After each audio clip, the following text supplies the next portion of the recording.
नशा र कुलतलाई हटाउने सर्वोत्तम तरिका के होला?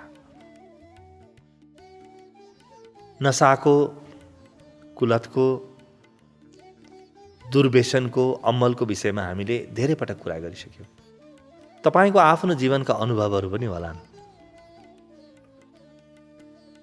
तपाईँ कुनै नशाबाट, अमलबाट, कुलतबाट बाहिर निस्किनुभयो भने कसरी निस्किनुभयो त्यो अनुभव पनि होला। तपाईँ धेरै पटक प्रयास गरेर असफल पनि हुनुभएको होला। कुनै विषयमा सफलता हात पर्यो होला, कुनै विषयमा असफलता हात पर्यो होला।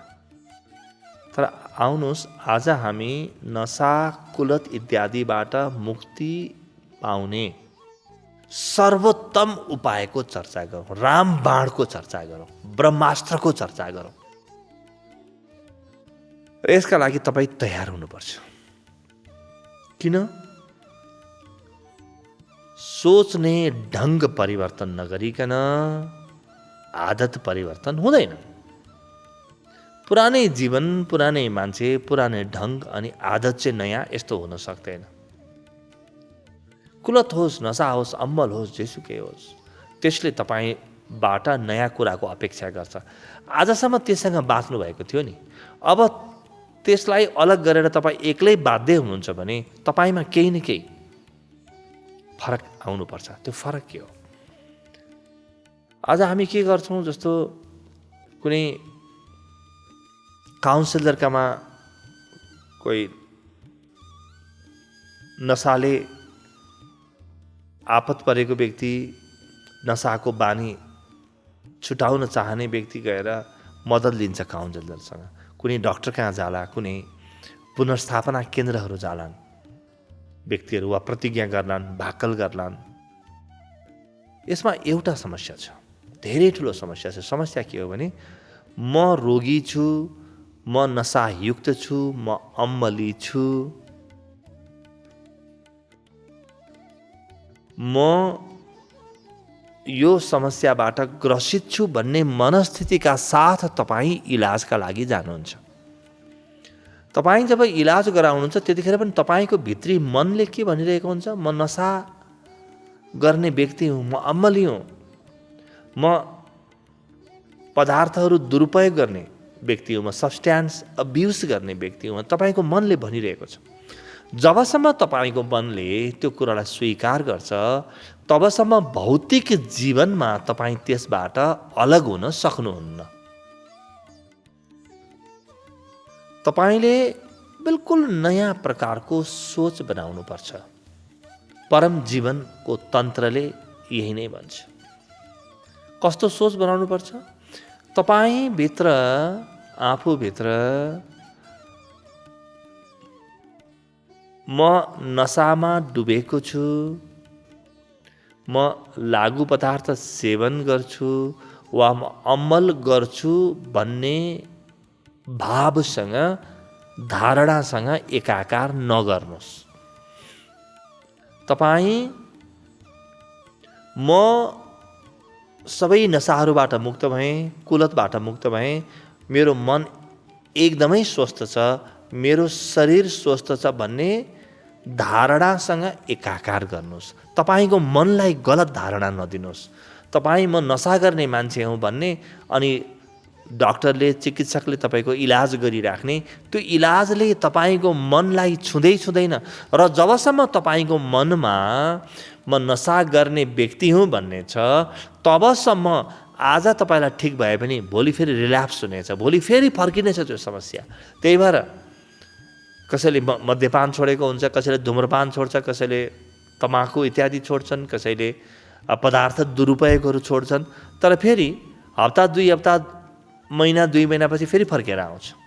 कसैले मांसाहार छोड्छु भन्छ, फेरि उसको सङ्कल्प पुग्दैन र 2-4 महिनापछि फर्केर आउँछ। कसैलाई मृत्युको बेलामा फेरि फर्केर आउँछ, मृत्युभन्दा केही महिना अगाडि। किन?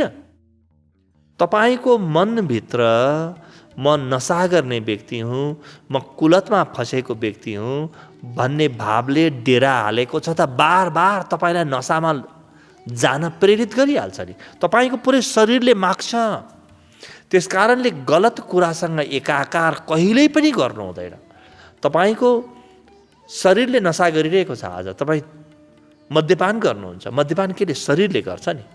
तपाईँको भित्री मनमा म मद्यपानबाट मुक्त छु, म स्वस्थ छु, म सबै प्रकारका नसाहरूबाट मुक्त छु भन्ने धारणासँग एकाकार गर्नुहोस्। तपाईँले भन्नु होला गुरु यो धारणामा भित्र म नसाबाट मुक्त छु, नसामुक्त छु भन्ने धारणा बनाउँछु, तर फेरि बेलुकी भएपछि जान मन लागिहाल्छ। तपाईँ जान मन लाग्छ, तपाईँलाई नसा गर्न मन लाग्छ, त्यो आफ्नो ठाउँमा छ। तपाईँको शरीरभित्र छिरेको छ नि त्यो त तपाईँको शरीरको कोष कोषले मागेको छ। तपाईँ भट्टी गएर आउनुहोस्, नसा गर्नुहोस्, तर पनि एकाकार गर्न नछोड्नुहोस्। तपाईँ एकाकार चाहिँ बिल्कुल मुक्त भएको, स्वतन्त्र भएको, ध्यान लागेको, खुसी भएको, शान्त भएको, उत्साहित भएको, उमङ्गले भरिएको स्वतन्त्र व्यक्ति भएको एकाकार गर्नुहोस्। दिन, 2 दिन, 5 दिन, 7 दिन जब तपाईँको एकाकार बलवान हुन थाल्छ, तपाईँलाई आफै यस्तो परिस्थिति बन्छ कि तपाईँलाई भट्टी जान मन लाग्दैन, तपाईँलाई नसा गर्नै मन लाग्दैन। वा तपाईँको जीवनमा तपाईँलाई नसाबाट मुक्त हुने धेरै उपायहरू आफै देखा पर्न थाल्नेछन्। त्यस्तै मान्छेसँग तपाईँको भेट हुनेछ, वा त्यस्तै सङ्घ संस्थाहरू तपाईँको सम्पर्कमा आउनेछन्। तपाईँको लागि त्यो परिस्थिति तपाईँको अवचेतन मनले आफै निर्माण गरिदिनेछ, किनभने अवचेतन मन सबैभन्दा शक्तिशाली हुन्छ। पुरै ब्रह्माण्डको बुद्धिमत्ता हुन्छ त्यो अवचेतन मनमा, तपाईँको अवचेतन मनमा, सबकन्सियस माइन्डमा। जब तपाईँ म नसा मुक्त छु भन्ने भावसँग एकाकार गर्नुभयो, त्यो एकाकार कुन तहमा घटित हुन्छ? कुनै पनि एकाकार सबकन्सियस माइन्ड, अर्धचेतन मनमा घटित हुन्छ। त्यहाँ घटित हुने बित्तिकै जहाँ तहीँ संसारका कुना कुनामा त्यो तरङ्ग फैलिन्छ र तपाईँको एकाकार अनुसारको जीवन बिस्तारै बिस्तारै निर्माण हुन थालिहाल्छ। यदि तपाईँको एकाकार तीव्र छ, तपाईँलाई लाग्यो कि हद भयो, म स्वस्थ हुँ, अब मलाई नसासँग केही पनि गर्नु छैन भन्ने बिल्कुल भित्रबाट तपाईँलाई लाग्यो भने अहिलेको अहिले पनि छुट्न सक्छ। त्यसको ठिक विपरीत अघि हामी जुन कुरा भन्दै थियौँ नि, तपाईँ डक्टरकहाँ जानुभयो वा पुनर्स्थापना केन्द्र जानुभयो, आफ्नो नसाका लागि विभिन्न प्रकारको इलाज गराइराख्नु भएको छ, तर तपाईँभित्र नसासँग अथवा चाहिँ त्यो कुलतसँग, अम्बलसँग एकाकार चलिरहेको छ भने फेरि तपाईँ त्यहीँ फर्किनुहुनेछ। यो स्थायी समाधान होइन, पर्मानेन्ट सोल्युसन होइन। यो कुरामा ध्यान पुर्याउनु होला। पर्मानेन्ट सोल्युसन, स्थायी समाधान के हो? स्थायी समाधान हो तपाईँको मनभित्रको एकाकार। किनभने विचारले जे रोज्यो त्यसलाई मूर्त रूप दिनका लागि पुरै अर्धचेतन मन सक्रिय हुन थाल्छ। विचार त्यस्तो बलवान कुरा हो। तपाईँ आफ्नो विचार बदल्ने प्रयास गर्नुहोस्। मनुष्यको सबैभन्दा ठुलो सम्पत्ति, सबैभन्दा ठुलो उपकरण, टुल, औजार विचार हो। न कम्प्युटर हो, न मोबाइल हो, न कुनै वैज्ञानिक सामग्रीहरू नै मनुष्यका सबैभन्दा ठुला औजार वा उपकरणहरू हुन्। मनुष्यको सबैभन्दा ठुलो औजार या उपकरण उसको विचारको क्षमता हो र योभन्दा ठुलो कुनै पनि औजार न बनेको थियो न भविष्यमा बन्नेछ। जति पनि औजारहरू बने, मसिनरीहरू बने, उपकरणहरू बने, संयन्त्रहरू बने, डिभाइसेसहरू, ती सबै यही विचारबाट निर्मित हुन्। त्यसकारणले विचारभन्दा ठुला यिनी हुनै सक्दैनन्। मनुष्यको विचार नै सर्वश्रेष्ठ हो, सबैभन्दा शक्तिशाली हो, मनुष्यको सबैभन्दा ठुलो सम्पत्ति हो र यो संसारको सबैभन्दा ठुलो तागत हो। विचारको तागतको अगाडि कुनै पनि तागत टिक्दैन। तपाईँभित्र जुन विचार जन्मियो त्यो सामान्य नठान्नु होला। त्यो अलिअलि आएको विचार मात्रै होइन, जुन विचारसँग तपाईँ एकाकार गर्नुहुन्छ, जुन विचारलाई तपाईँले जानी जानी रोज्नुहुन्छ, आफ्नो ध्यानमा गएर विचार रोज्नुभयो र बिस्तारै त्यो विचार अनुसारको आचरण सुरु गर्नुभयो र त्यसैसँग एकाकार गर्नुभयो भने अब ब्रह्माण्डको कुनै पनि तागतले तपाईँको विचारभन्दा भिन्न परिणाम दिनै सक्दैन। कसैसँग यो तागत छैन, यो क्षमता छैन। विचारभन्दा बलवान केही पनि छैन, किनभने सारा संसार विचारले बनेको हो। यी पुलहरू, यी सडकहरू, यी अग्ला अग्ला भवनहरू, यी उपकरणहरू सबै विचारले बनाएका हुन्। दुईजना व्यक्तिको बिचमा कुराकानी हुँदै रहेछ। एउटाले भनेछ कि सूचना प्रविधिले यति धेरै प्रगति गर्यो, अर्कोले भनेछ कि यो चिकित्सा विज्ञानमा यति धेरै प्रगति भयो, खगोल विज्ञानमा यति धेरै प्रगति भयो, धेरै प्रगतिका फेरि सुनाउन थाल्यो। दोस्रो व्यक्तिले एउटै कुरा भन्यो। के भन्यो भने त्यही विचार नै अग्ला भवन बनेको हो, त्यही विचार नै ठुल्ठुला पुल बनेको हो, त्यही विचार नै ठुल्ठुला ब्याङ्कहरू बनेको हो, त्यही विचार नै नगद बनेको हो, त्यही विचार नै डिजिटल करेन्सी बनेको हो, त्यही विचार नै कविता बनेको हो, त्यही विचार नै गद्य बनेको हो, त्यही विचार नै व्यक्ति बनेको हो। यहाँ विचार बाहेक न केही बन्छन् न केही बिग्रिन्छन्, केही हुनै सक्दैन। अरू सबै कुरा अस्थायी हुन्, अरू सबै साधनहरू अस्थायी हुन्। तपाईँको विचारमा आएको परिवर्तन मात्र स्थायी हो। त्यसकारणले आफूले रोज्ने, मनुष्यसँग रोज्ने क्षमता छ। मनुष्य सबैभन्दा ठुलो सर्जक हो, मनुष्य सबैभन्दा ठुलो क्रिएटर हो। किनभने प्रकृतिले उसलाई कस्तो क्षमता दिएको छ भने जुन विचार रोज्छ त्यस्तै प्रकारको जीवन बन्दै बन्दै जान्छ। उसले रोज्ने हो।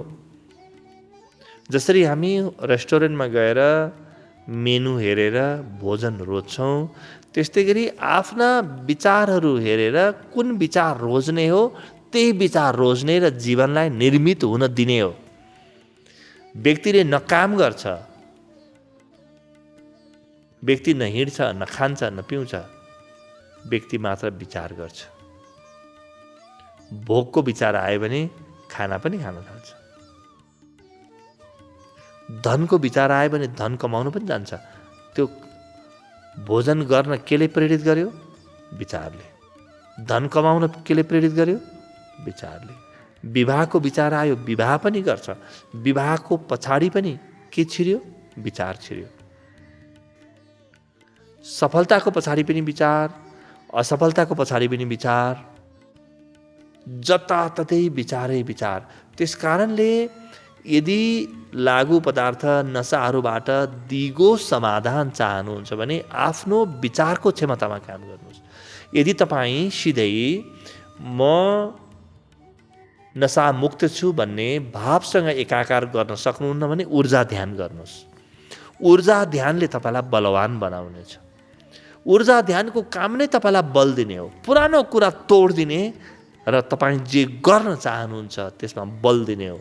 ऊर्जा ध्यानमा गएर रोज्नुहोस्, त्यसैको आचरण प्रारम्भ गर्नुहोस्, त्यसैसँग एकाकार गर्नुहोस् र जीवनमा पूर्णता आउन थाल्छ।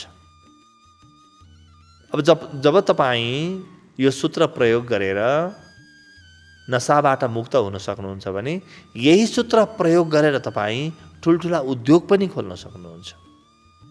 यही सूत्र प्रयोग गरेर तपाईँ जीवनमा ठुला ठुला विकास पनि गर्न सक्नुहुन्छ। अब तपाईँ नकारात्मक कुरा गरेर बस्नुपर्ने आवश्यक नै छैन। जब तपाईँको विचारको क्षमताले सारा संसार बन्छ भन्ने तपाईँलाई थाहा भयो, त तपाईँ यो विचारको क्षमतालाई किन दुरुपयोग हुन दिनुहुन्छ? तपाईँ यसको अत्यधिक सदुपयोग के हुन सक्छ, उपयुक्त सदुपयोग के हुन सक्छ, त्यतातिर ध्यान पुर्याउन थाल्नुहोस्। विचार हरेक व्यक्तिको हातमा छ। भनिन्छ घरमा चोर पस्यो भनेर नडराउनु, काल पस्यो भनेर पनि नडराउनु, गलत विचार मनमा पस्यो भनेर डराउनु। किनभने गलत विचार मनमा पस्यो भने चोर पनि पस्छ, गरिबी पनि पस्छ, काल पनि पस्छ, रोग पनि पस्छ। एउटा चोरले चोरेर तपाईँको केही पनि लैजाँदैन। तपाईँको विचार गलत भयो भने सबै जान्छ। त्यसकारणले बचाउनु पर्ने विचारको क्षमता हो। र विशेष गरी ती मित्रहरू जसलाई विभिन्न प्रकारका नशाहरूको बानी छ, उनीहरूले त आफ्नो विचारको क्षमतामा तत्काल काम गर्नुपर्छ। तपाईँले यसलाई चुनौतीको रूपमा मान्नुहोस् र ध्यान सुरु गरिदिनुहोस्, ऊर्जा ध्यान सुरु गर्नुहोस् र हेर्नुहोस् कि तपाईँभित्र कहाँबाट बल आउँछ। तपाईँभित्र सारा बल छ। आज तपाईँ कुनै मदिरा, कुनै चुरोट, कुनै सुर्ती छोड्न सकिराख्नु भएको छैन, किनभने त्यो बलवान भएको छ। तपाईँलाई थाहै छैन कि ब्रह्माण्डमा तपाईँले जे गर्न मन लाग्यो त्यही गर्ने तागत तपाईँभित्र छ र त्यो ऊर्जा ध्यानबाट त्यो तागत तपाईँले चिन्नुहुन्छ। तपाईँको तागत हो त्यो। अरू कसैले केही गरेर तपाईँलाई कुनै पनि प्रकारको फरक पर्दैन। तपाईँले गर्नुभयो भने फरक पर्छ, गर्नु भएन भने पर्दैन। त्यसकारणले म विभिन्न प्रकारका नशामा छु, मैले धेरै पटक कोसिस गरेँ, सकिनँ नभन्ठान्नुहोस्। हजारौँ पटक नसकेको काम पनि एक झट्कामा गर्न सकिने पनि हुन्छ। हेर्नुहोस् त, मोटर आउनुभन्दा पहिले कति हिँड्नु पर्थ्यो। आज त्यो मोटर आएपछि बस केही मिनटमा त्यहाँ पुगियो। जब विचार परिवर्तन हुन्छ नि, नयाँ सम्भावनाहरू देखा पर्छन्। त्यसकारणले आफ्नो विचारमा काम गर्नुहोस्, नअतालिनुहोस्। आफ्नो विचारलाई सही कुरासँग एकाकार गर्न सिक्नुहोस्। एकाकारभन्दा ठुलो साथी के होला मनुष्यको? आफूले रोजेको विचारसँग एकाकार गर्ने क्षमता मात्र मनुष्यसँग हुन्छ। त्यसकारणले त मनुष्य सर्वश्रेष्ठ प्राणी हो।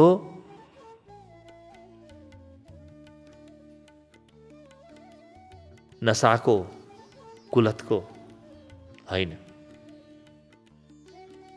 सकारात्मकताको, स्वास्थ्यको, स्वतन्त्रताको, प्रेमको, समृद्धिको धारणा बनाउनुहोस् र त्यससँग एकाकार गर्नुहोस् र बिस्तारै त्यही कुरा तपाईँको जीवनमा प्रकट भएको अनुभव पनि गर्नुहोस्।